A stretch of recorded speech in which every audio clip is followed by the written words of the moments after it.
In other words, intellectuals who had nothing to do with the Islamist Gülenist conspiracy find themselves immobilized with their passports confiscated and unemployed. Thousands of educated young professionals, academics, and artists are trying to escape the country to the European Union and to the United States, resulting in a large-scale brain drain. Those cultural producers who are able to keep their jobs in public institutions are forced to work in constricted conditions.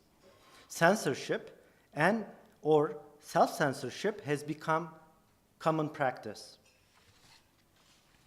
These relentless Islamist assaults depicting a frightening cultural political context. However, the tyranny is met with steadfast resistance.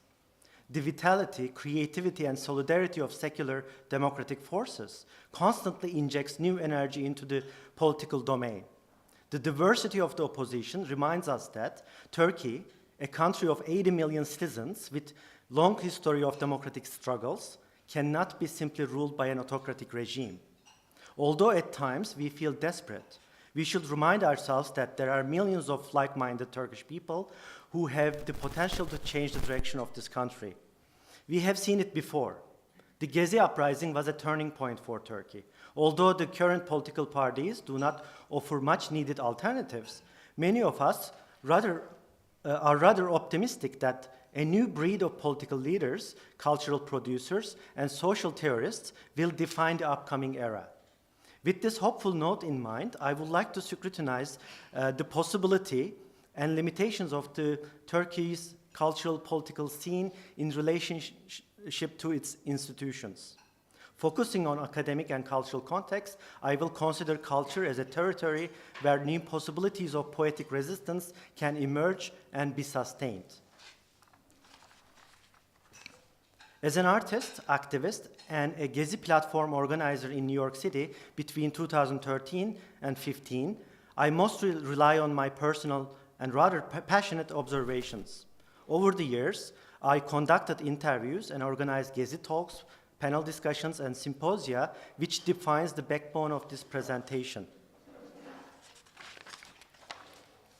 As I mentioned earlier, since the moment Erdogan took public office as the Istanbul's mayor, in 1994, he and his close allies have increasingly used Sunni Islam and Turkish nationalism to create new social assemblages by amplifying social fault lines in society. With the help of the neoliberal media personas, we simply call them liberals, he portrayed secular people as well as religious minority Alevis as the guardians of the old regime, while offering his dystopic neo-Ottomanist vision as the new template for the great makeover. From the beginning of his tenure, he used deceitful techniques to eliminate his political opponents. Media organizations have been seized or fined. He empowered Gülenist Islamist fanatics to eliminate the seculars within the military, judiciary, academia, and other state institutions. Unfortunately, up until the 2013 Gezi uprising, many media intellectuals is a term that is used by François Laruelle, aligned themselves with the Islamists. These pundits were ignorant about Turkey's violent neoliberal transformation and systemic depoliticization. At the end of the peace process between the Turkish state and Kurdish guerrilla group PKK, basically was one of the biggest setbacks for Turkish democracy. Erdogan's response to his June 2015 general election defeat was sinister. To secure his far-right votes in a re-election, he ended the peace process by denying it even existed in the first place. PKK mindlessly played into his hands, escalating the tension by bombing civilian targets in Ankara and Istanbul, effectively compromising the role of HDP, the new political party composed of a diverse Kurdish and Turkish constituents. Following a calculated military escalation characterized by assassinations and public bombings, at the end of 2015, a curfew was declared in many Kurdish cities. Hundreds of civilians, mostly women and children, were killed in crossfires. Thousands of people were detained, and HDP's co-chairs, as well as many mayors of major Kurdish cities and parliamentarians, were arrested or suspended from their duty. Neighborhoods were literally erased from the map to clean up the terrorists. Over the last 2 years, Erdogan intensified his bloody war against the Kurdish people, resulting in the deaths of hundreds of civilians. Nearly 500,000 people were forced to evacuate their homes. While Kurdish cities are being reimagined through large-scale gentrification, characterized by military operation and social engineering, to pressure the Kurds, AKP's officials made direct comparisons with the Great Massacre, the 1915 Armenian genocide.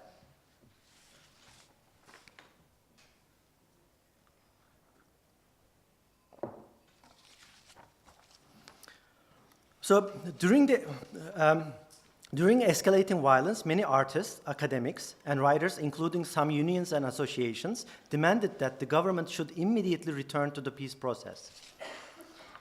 At the end of 2015, artists Pınar Öğrenci, İz Özat, Evrim Kavcar, and others joined together for a march called I Am Walking for Peace. They traveled from Bodrum, an Aegean coastal town, towards Diyarbakır, the largest Kurdish city in eastern Turkey. Along the way, the peace marchers stopped in various cities and distributed press releases with the slogan, "Not death, but life." They intended to remind Turkish society about the real cost of the civil war.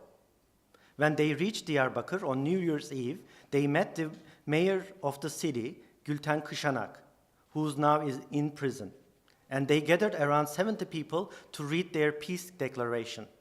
Before the statement could even be read, the police arrested many peace marchers. In court, they were accused of supporting the terror organization, PKK.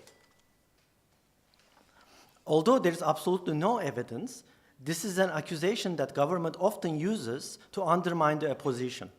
Many prominent figures are illegally kept in prison for years before they face justice. Fortunately, the artists were released. Their ongoing court case, however, is a reminder how the government uses lawfare as a tactic to grind the will of the opposition. Following the footsteps of the peace marchers and responding to an urgent call for the solidarity by Union of Southeastern Anatolia region municipalities, led by Gülten Kışanak, a group of artists, curators, and critics initiated by myself and curator Didem Yazıcı decided to call upon art organizations to open their windows to display artworks that promote peace. We wrote the following open call, as you can see. This small but meaningful gesture was met with enthusiasm. Many prominent artists and curators signed the petition, yet only a handful of art organizations responded to the call. As the political situation intensified, none of the organizations followed through and organized a peace event or exhibition about peace. As a side note, one of the most courageous cultural spaces has been Dipo Istanbul, which signed our letter. Depo is an initiative of Anadolu Kültür Foundation, which has been on the forefront of the civil rights movement in Turkey. On October 19, its chairman, Osman Kavala, one of Turkey's most prominent civil society activists and a publisher, was detained. A court charged him with trying to overthrow the government and attempting to abolish the constitutional order. Erdogan called him Turkey's Soros. It's a playbook, right? Yeah. The institutional landscape in Turkey presents many complications, as almost all major art organizations in Istanbul belong to either large banks or corporations controlled by major families. For instance, Arter Contemporary Art Space, Pera Museum are run by the Koç family, who owns the Koç Holdings, the largest conglomerate and weapons manufacturer in Turkey. Salt Istanbul is owned by Garanti Bank. the second largest private bank in Turkey, which recently changed ownership to a Spanish investor. Istanbul Modern and the Istanbul Biennial are operated by Eczacıbaşı family. And finally, the Sabancı Museum and Akbank Sanat are run by the Sabancı family. These families and corporations have close ties to Erdogan's regime, and they benefited from ruthless neoliberal transformation that took place since the early 2000s. In times of political uncertainties, alongside universities, cultural organizations are one of the few institutions that can provide a platform for alternative knowledge production. However, the bourgeois elite have too much to lose. Due to their funding structures and patrimonial connections, Turkish cultural institutions stay mute or tackle projects that do not have any political urgency. The recent Istanbul Biennial is a good example. Within this worsening political context, Russian curator Katya Kurupennikova's post-peace exhibition proposal for Akbank Sanat was a timely intervention. It was selected by an international jury via a competitive process and dealt with an idea of war and peace as defined by state policies. However, in February 2016, Akbank Sanat abruptly canceled the exhibition, which was set to open March 16.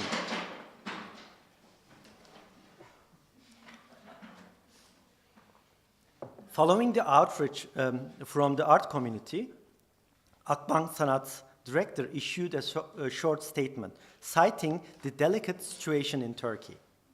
Both the artists and curators, as well as the jury, clearly understood the cancellation as an act of censorship, and they issued various public statements documenting the clear violation of their intellectual work. As an artist and researcher, much of my work has focused on the Turkish context since the late 90s. I have realized numerous political art projects about the Kurdish issue, Syrian and Iraqi wars, urban transformation, and ecological devastation. I presented my work in many of these art spaces that I mentioned. These institutions supported my work on different occasions.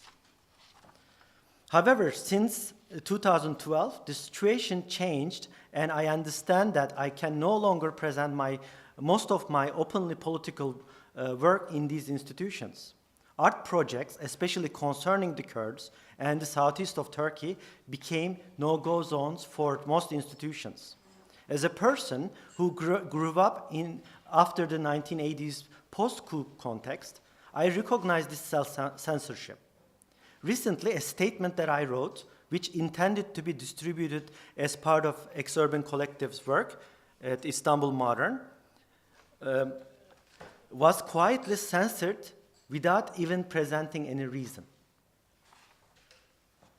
Obviously, my goal here is no way to undermine the dedicated work of art administrators, as they are fully aware of their own institutional limitations. They struggle to provide a critical space for interdisciplinary knowledge production. For instance, in his recent job departure talk, SALT Istanbul's former director Vasıf Kortun identifies many of these institutional issues, while critically focusing on the case of SALT. Kortun criticizes the distinction between the public and private, claiming that they are defined by a similar feudal rule set. And he argues that one should not try to protect the institutions at all costs. While cultural producers are understandably afraid of their jobs and well-being, at times of crisis, they are forced to keep a low profile or be pushed out. This reluctance of engagement presents a dilemma for curators who, because as they preserve their silence, they risk becoming irrelevant.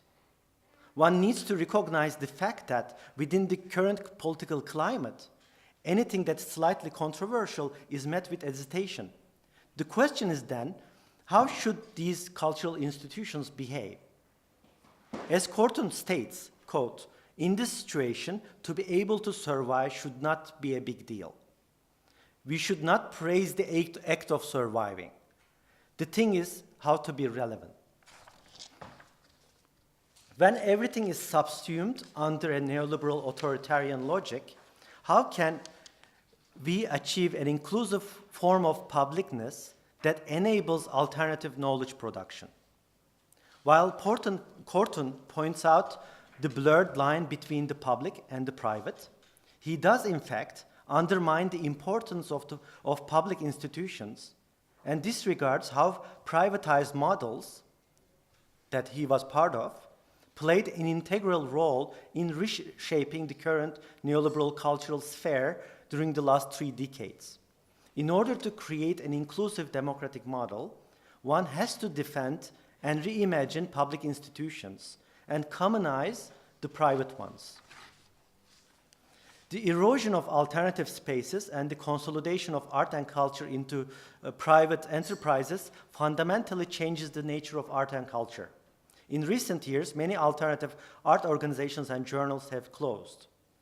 Ahmet Öğüt's 2016 installation, 6 months, 6 aylık, presented the street signs of formal alternative spaces that once constituted a lively art scene in Istanbul. As alternative art spaces vanish, some cultural producers are living in exile to circumnavigate censorship and political pressure. Small nonprofit spaces such as İMC 5533, run by committed individuals, try to fill the gap by mobilizing their already limited resources and providing much-needed solidarity among artists. Istanbul's Beyoğlu area, once lively cultural center, currently looks like a devastated neighborhood characterized by Philistinism and mass tourism. The city's energetic youth can only find refuge in secular neighborhoods, such as Kadıköy and Beşiktaş. As the site for Gezi Park, what happened to Beyoğlu is representative for Turkey. The government has been strategically evacuating the city center through destructive gentrification. These centers represent the possibility of social hybridization and the site of resistance. An allegorical connection to devastated Kurdish cities is inevitable. The streets currently look awful, filled with aggressive police presence. This forced withdrawal from the center has obviously long-term cultural and economic implications for the city. As Turkish cultural institutions become site of quarantine, artists and academics are forced to work outside of the institutional context. This repressive milieu generates its byproduct, a militant intellectual subject, whose primary mission is to tell the truth, no matter what the consequences are. This extra-institutional, parhesiatic mission is legitimized by active social processes. Public intellectuals are burdened with the debt of social responsibility. They must speak against the tyranny and argue for a new publicness, the communization of knowledge. While thinking about the politics of withdrawal, as well as short-term tactics, long-term strategies, it is essential to consider the connection between risk-taking, discourse, and establishing new truth sets. In this case, the concept of parrhesia is particularly useful. It is borrowed from ancient Greek via Michel Foucault, can be roughly translated as speaking freely, frankly, and openly, no matter what the outcome. While the speaker chooses directness as a method of communication, the parrhesiatic act carries the dangers of prosecution. Parrhesiatic action is not a solitary endeavor. On the contrary, the militancy is defined by its social and collective nature. Although conventional cultural outlets are becoming more restricted and exceedingly regulated by the administrative classes, intellectual agents are finding new ways of expressions outside of these institutional boundaries.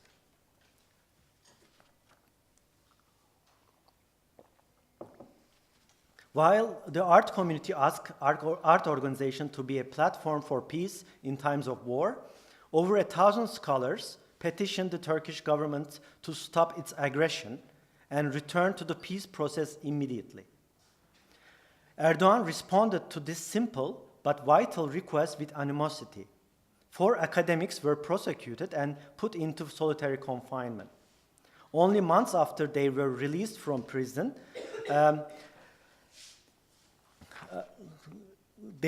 although they were released, their cases are still continuing, especially after the July 15 coup attempt. Through emergency executive orders, hundreds of academics, of peace scholars, were fired from their posts or forced to retire. Many of them are currently under investigation. Their passports were confiscated, and they can no longer find jobs elsewhere, including at newspapers, as executive orders prohibit them working in any kind of editorial capacity.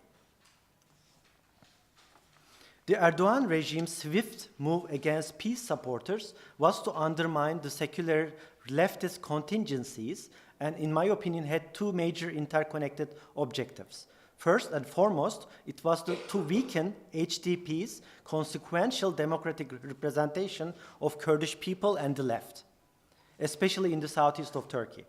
And secondly, to squash the rising support for the Kurdish autonomous region, as known as Rojava cantons, in northern Syria, which presents a direct contradiction to Erdogan regime's sectarian neo-Ottomanist policies in the Middle East.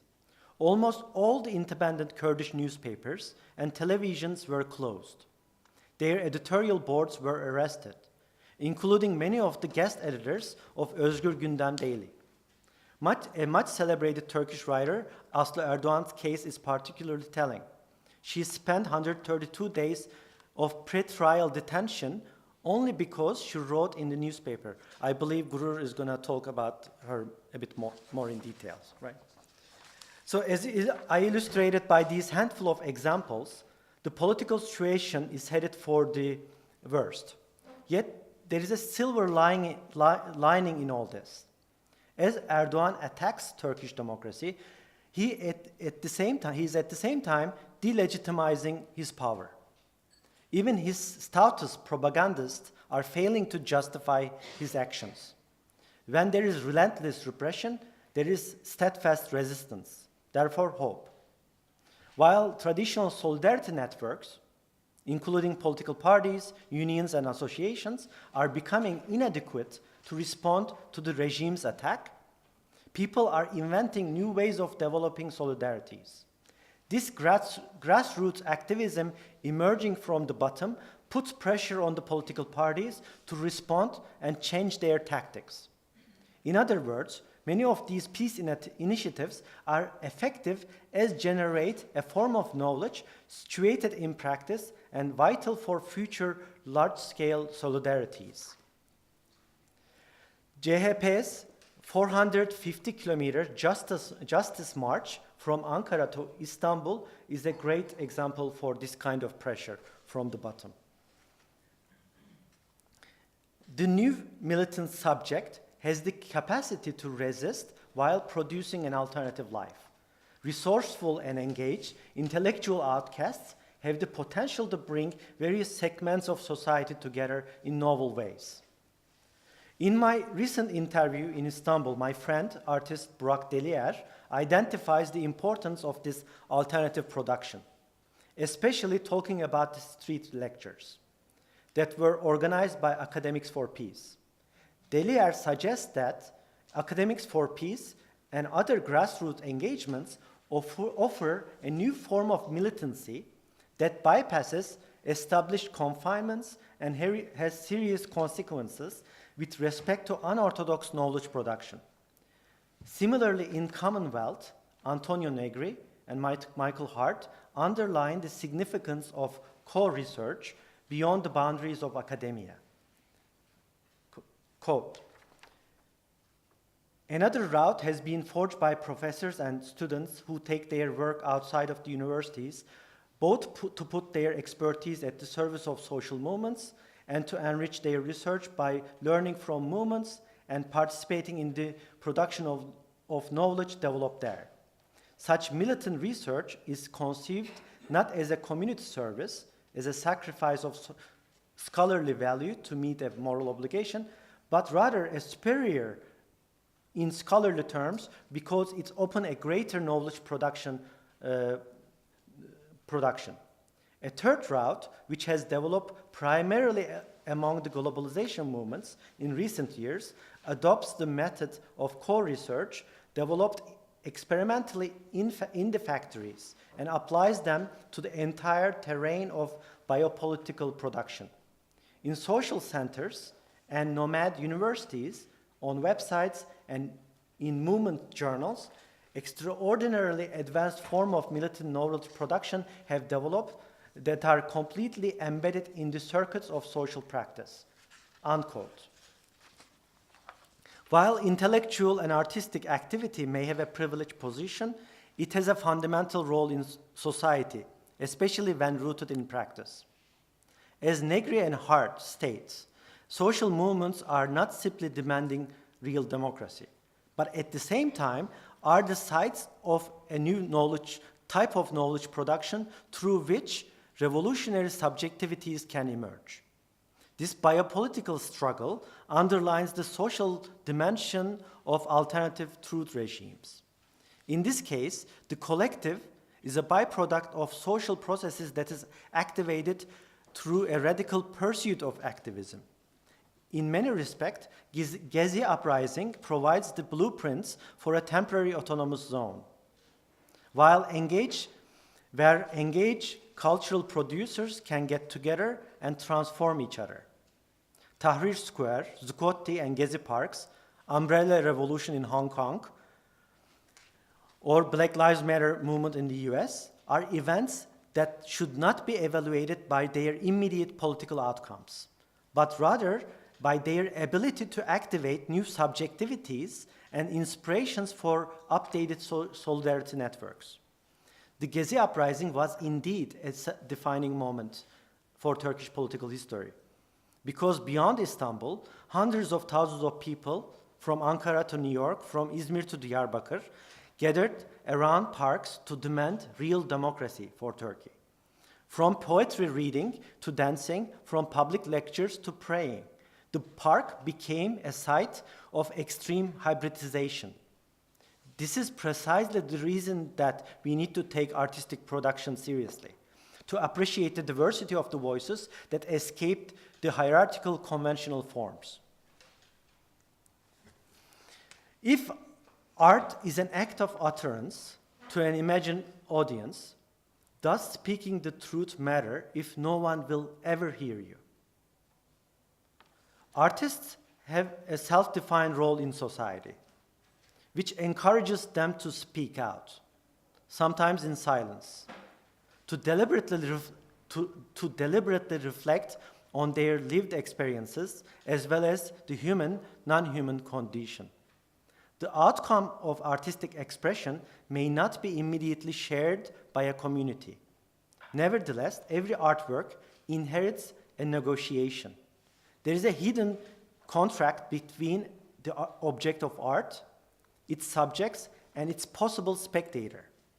This open relationship is a political one, defined by its inevitable collective nature, situated in its thingness, the very reality of the artwork.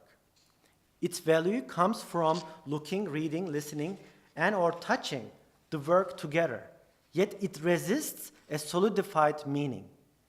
The truth of a work of art is defined by a web of relationships, which are always in flux, oscillating, compressing, decompressing.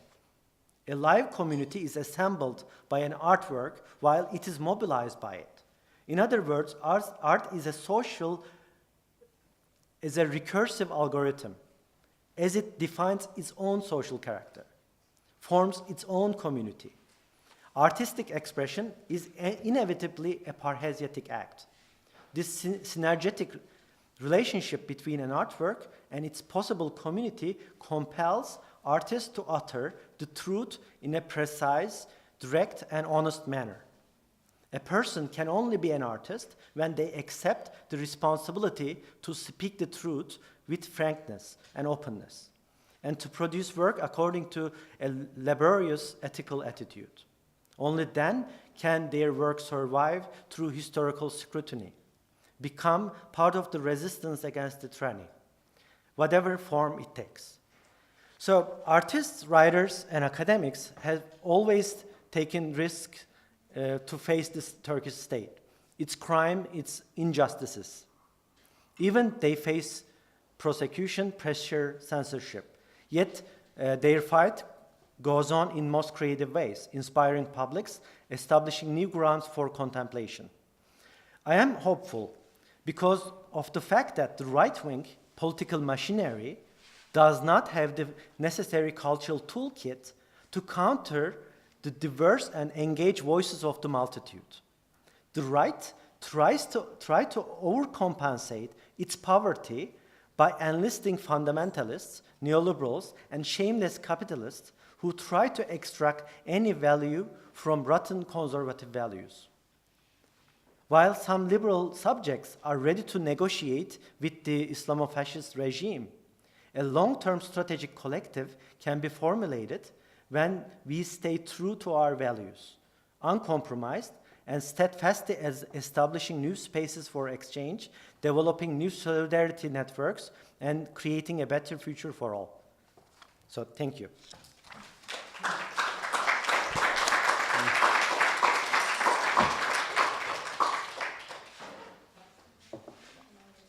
Questions? Comments from our I find it quite problematic when you refer to the pre-Erdogan time as democratic and to the Islamist fanatics. I find it quite problematic when you refer to the pre-Erdogan time, as democratic. Pre-Erdogan time as democratic? Yeah, when you talk about, it's destabilizing democratic structures in Turkey, and that, and then also referring to the Islamist fanatics. I'm definitely not pro-Erdogan and not an Islamist, but still, theoretically, I find it quite problematic to kind of make that distinction because it reproduces the small secularist, and I'm emphasizing a small secularist elite in Turkey that follows kind of Atatürk's lead. And we know for a fact that women were not with hijab, were not allowed to be working in public or entering public spaces. That for me does not constitute democracy. So I want to hear what you have to say. I imagine democracy to be very different than excluding a large part of society. And as much as we dislike Erdogan and all of this politics in the region, all that he does, but he does have supporters and a large number of them. That's something, of course, and I think there is a resemblance to the Iranian case, where the secularists also don't want to see that the society is quite Islamic in its sense, and that the Islamists, also in Iran, have social basis for these people that the secular government doesn't provide for them. Right, so I think this is a very big question. We can debate like a long time, but I can quickly answer your question by dichotomizing between the I am not doing that. I am not saying that pre-Erdogan was secular. Turkish state has never been secular. Turkish state has been a state that promoted Sunni version of Islam institutionally. So there is one aspect of it. Turkey has never been secular because it's banned, for instance, Alevis from the beginning. And Erdogan is the continuation of that tradition. But Islamism, I think it's a very that's why I said that there is an ideological correspondence between the Muslim Brotherhood. So there is a certain moment in like the world history, a political version of Islam emerged. Like that could be like late 70s, 80s. There may be reasons we can discuss, but it's a particular political force that is defined by fanatic ideologies. There's defined by dogmatic structures that does not have any political agenda in terms of emancipation. So any kind of revolutionary practices, any kind of there is certain Marxism wanna emancipate workers. Feminism wanna emancipate women. Let's say you can say that there are movements that would like to emancipate. Even the nationalistic movements want to emancipate. There is certain emancipatory practices in revolutionary practices, right? But Islamism has no agenda as such. It is a part of neoliberal transformation. That's why I presented as a form of, this is, you can read current, what's happening in the US today, or even in Poland, how the neoliberals are collaborating with the fanatics. And then the other questions, like saying that there are institutions in Turkey that has historically, because institutions has to be historical. I mean, Pascal Gillen's, like a book actually, this historicity is very important, right, for any kind of institution. So if you have a museum, if you have a university, there is a historicity. And you, of course, you criticize as a part of your institutional development, you face the institution. But what Islamists are doing is completely destroying any kind of potential of that critical engagement. They are reformatting the society. I don't agree with you in the. Excuse me? Army didn't do that in the 80s in Turkey. Army. That's what I think. Compared towards Islamists. 1980 coup was actually the one that who brought Islamists. Was the one that who brought Islamists, forced me to learn religion because 1980 coup, similar to South American coups, it was orchestrated by like the large, I don't like that as well too, but this big powers are playing with us. But yes, I mean, in the South America there were coups, and then Turkey was another coup. And then they really want to create this green belt against the Soviet, because in Turkey there are 40%, almost 50% left vote at that time. So that coup was against the left, rising left. Turkey has a long tradition of like a secular left, which is not secular elite. I don't like that word either, because these are the terminology that was put into our mouths. Those people are like our parents who are not elites, right? Those are people who believed in a secular democratic world, who everybody can be equal, right? I don't know. Like I think this is a long discussion. Right. Sorry. But Erdogan, I mean, is very inept at always putting himself in the position of the victim, the martyr. Yes. Discourse, whereas, I mean, it disguises big factors of, I mean, if we are really looking for a victim in Turkey, it's probably, as you saw from Hakan's graphics, the decline of the non-Muslim population. So Yes. for some reason, it was always the Islamists who were victimized. And if Islam was really prohibited from the public space, why did I have to study Muslim religion, although my parents and I am atheists, for instance?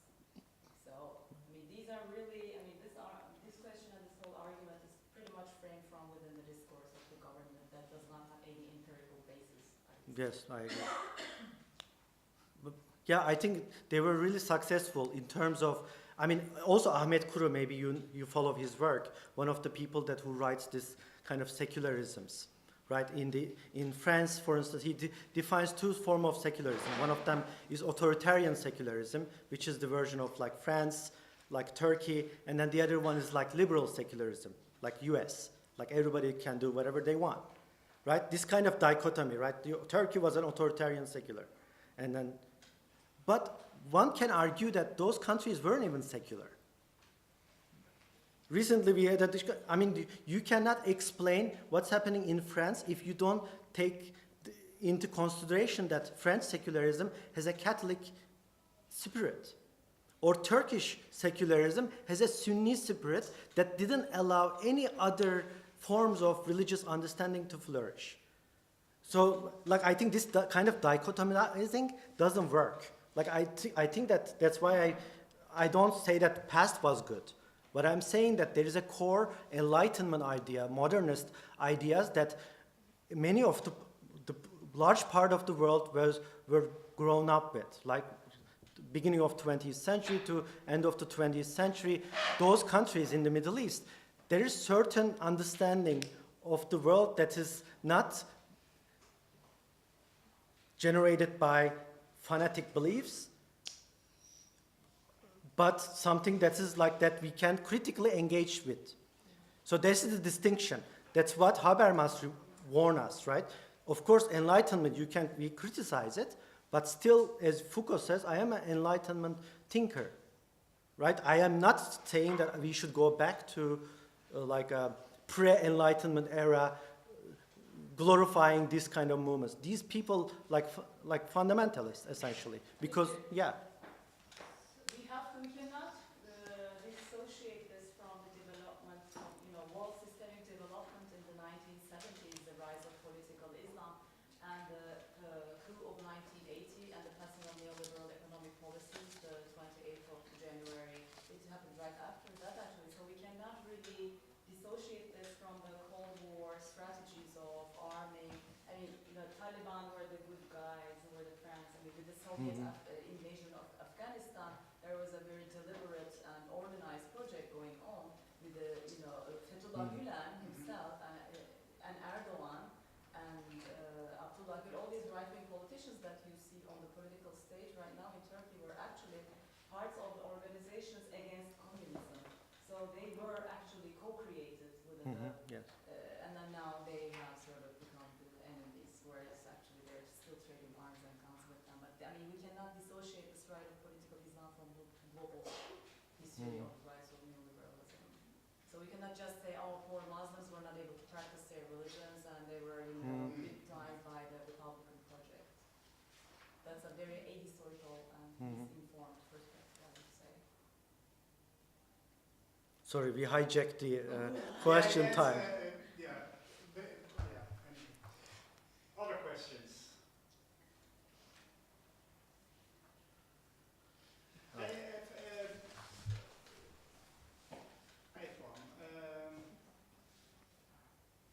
I have to think how to. You stress very much the how do you call it?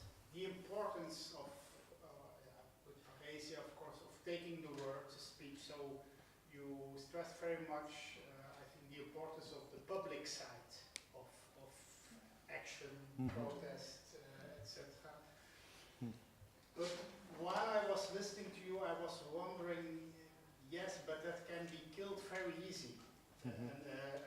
So I was wondering, how is this related to, I think, a necessity of, first of all, maybe an underground, or under the radar at least, very strong structural organization,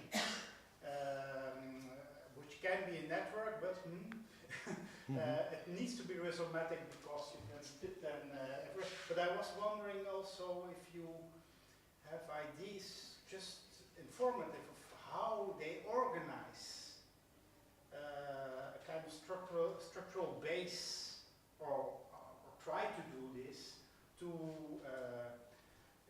make also those voices in public on the long run sustainable, and to give it chances again and again. Yes.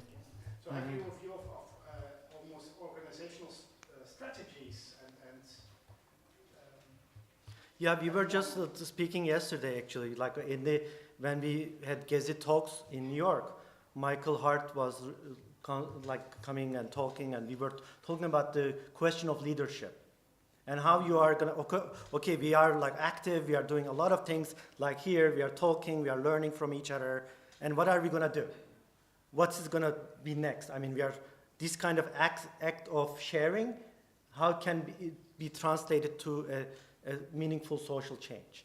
And he was giving example of like how a political party, like I think a lot of people of us thinking that we need solidarity organizations that is sustainable, institutionalized, and those are, of course, has a tradition of like modernism, right?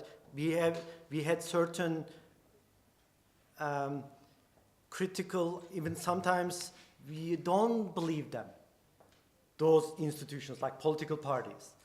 What he was suggesting, okay, this kind of act of conversation create a kind of a long-term strategical vision.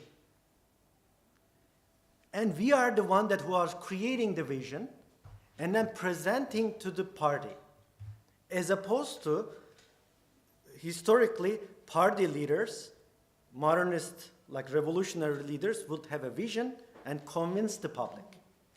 So like we are kind of like trying to turn it upside down. That's why I think I gave the CHP example, the Justice March. There was so much pressure to them to do something. And then people were protesting, so this kind of act pushes them. Of course, this is not enough for them to be able to generate, like, I think short-term expectations, my short-term expectations are limited, but perhaps long-term, this kind of gatherings has an effect. But I mean, that's an excellent question. I mean, I don't have a... Yeah, but it's the same question which is questioned a lot, related to also Occupy, etc. Yes. Because it's the same, where don't you need at that moment again institutions, or do you have to institutionalize Yes, such organizations as protest? yes. They are being institutionalized, but the moment a social movement turns into a fully fledged social movement, it's crushed by sheer force. It's criminalized. Yeah. Which is like, for a social mobilization to take place, there has to be a minimum of democratic conditions, which was why Gezi took place. Actually, so there's like a circularity there. You have to have a minimum of democratic conditions so that you can start a democratic organization, which I think Gezi was actually used to crush, because he saw the potential. Sort of like, ironically, the success of Gezi is its failure, because he really saw what would come out of it, and the HDP victory in the 7th of June elections in 2015 was really like the first sign, the first culmination of the Gezi spirit within Yes. the 2 years of its existence to turn into a really organized political coalition, because HDP, yes, it's pro-Kurdish, but it was also a coalition of different forces, local environmental, LGBT, women's movements, and he ousted actually AKP. Erdogan's party lost the majority of the government thanks to that, and then rapidly the older social fault line, this Kurdish issue, was mobilized to fracture the opposition, and they lifted the immunity of these parliamentarians and they criminalized them, and they're in jail now.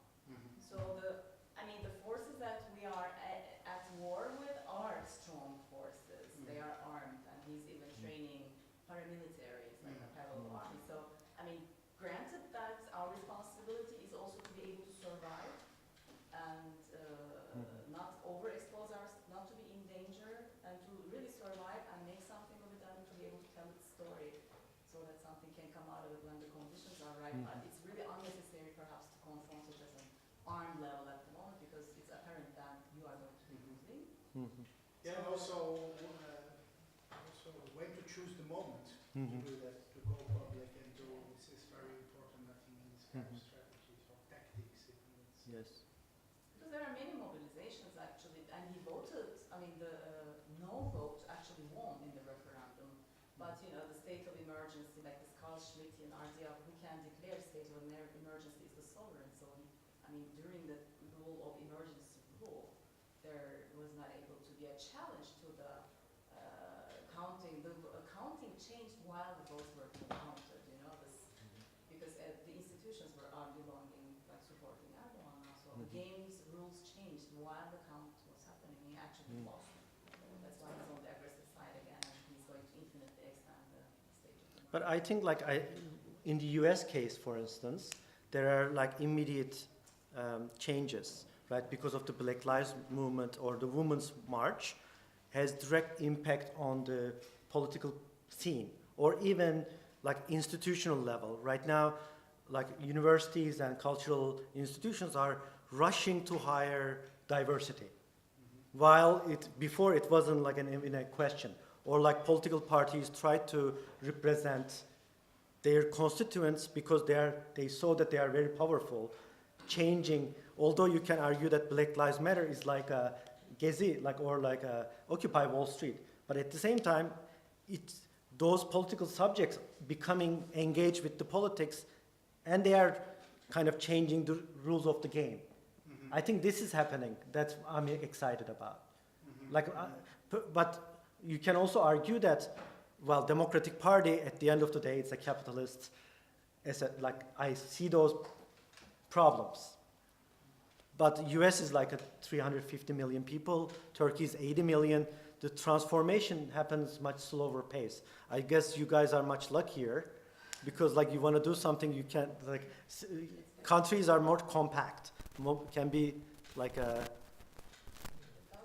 yeah. Yes, right.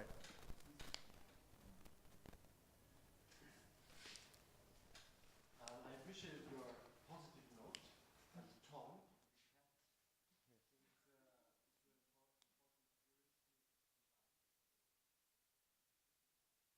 And along this line, I want to ask you, what do you think are the weak points or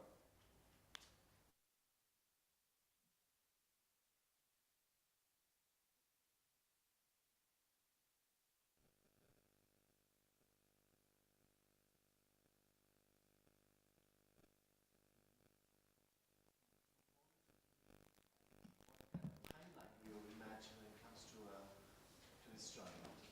I think the weak point can be characterized by, I mean, Angela Davis's notion of intersectionality. How do we convince people saying that this race, ethnicity, gender overlaps with the class dispositions, and how do we actually create a workers' movement with the notions that we kind of like trained ourselves, with the visions that we want to create a truly egalitarian society, a system of social justice. Of course, like I see myself always an optimist, because when I was really young, I read something from Noam Chomsky. He said that being a naive is not a stupidity, it's a strategy. So although I'm right now middle-aged, but I'm always trying to convince myself that I have to smile. Because laughter, that's George Bataille, that breaks that master-slave dialectics, because your laughter escapes, destroys that dichotomy. I think I like that. I like being hopeful. That's why art is very powerful. That's why there is the laughter, there is criticality. That's why, personally, of course, I'm an artist. I'm interested in arts. I'm teaching arts. But I believe in artists. Like, artists needs to be supported. If I may add a question, Yeah. because I was also, how would you assess the foreign politics of Erdogan's regime, and his position within the global political sphere? This is under great dynamics at the moment. Is this a possible source of destabilization of the Turkish government? This what? This is a possible source of destabilization. Destabilization. If something was going to be destabilized because of the foreign pressure, it could be Iran, right? It doesn't happen like that, because like things cannot be destabilized, especially countries like Iran, Turkey. These are very big countries and long tradition of and also both Iran and Turkey, Syria and Iraq, I think cannot be compared. Like, I think we are discussing that together, but they have different historical trajectories. Both Iran and Turkey, no matter what, they kept the state apparatus historically, like centuries. They are very successful in keeping the state alive. So there is this interesting institutionalization, like an urge, like it's weird. Like, I don't know how to explain. Maybe there are some sociological theories that explain this, but I'm not sociology of state. But it's interesting. They want to keep the state alive, no matter what the state does. That's why I think if something happens to the Turkish state as a kind of outside pressure, everybody gets along together against it. It creates, I think, foreign enemies. When Iranian protests happened, when Trump said something about it, I said like, oh shit. Like, as soon as a foreign, and then it stopped. Because like everybody saw that as like a foreign intervention. That's why I think that it has to come from inside, and it has to come that this is a long process, but I don't think that the West should support Erdogan, should not send guns or arm against the Kurdish, because there's a war, there's a civil war, there are human rights violations, there should be some like pressure, but it shouldn't be the pressure that is like regime change pressure. Yeah, I don't know, like, yeah. I think that, Yeah. that we, but I also, I had a question that I want to postpone to the debate, but for me I just want to give it away as a remark because it comes so often in the book by all when we hear, for example, also the story of Russia and the Balkans, etc. Is this very interesting relationship, I think you showed also in the lecture, between neoliberalism and conservative politics, neo-nationalist politics, and then again, for me, very important, which comes in there, the role of artists, etc., how they are used, etc. I remember the text of Ilya Tudaitskis, I have always problems with his name, about Russia, in which he also says, in fact, those kind of neoliberal organizations like Garage, which are museums in Moscow, etc., are in fact used in the regime, and artists are used that they are for freedom, democracy, etc., and at the same time, and this is a very complexity because I was wondering, is there a third position possible? Or you are a state artist, like in Russia, the cultural department is now part of the defense department. It's really under it, and for nationalist reasons. So you have the state artist again. You have tolerated Garage and the neoliberal artist who stands for freedom, and they accept it. But what is the third position? Yes. And this is for me a very interesting question, but also later on to safeguard it also for the debate. We're going to have to go. Sorry. Yes. Thank you, Hakan. Thank you.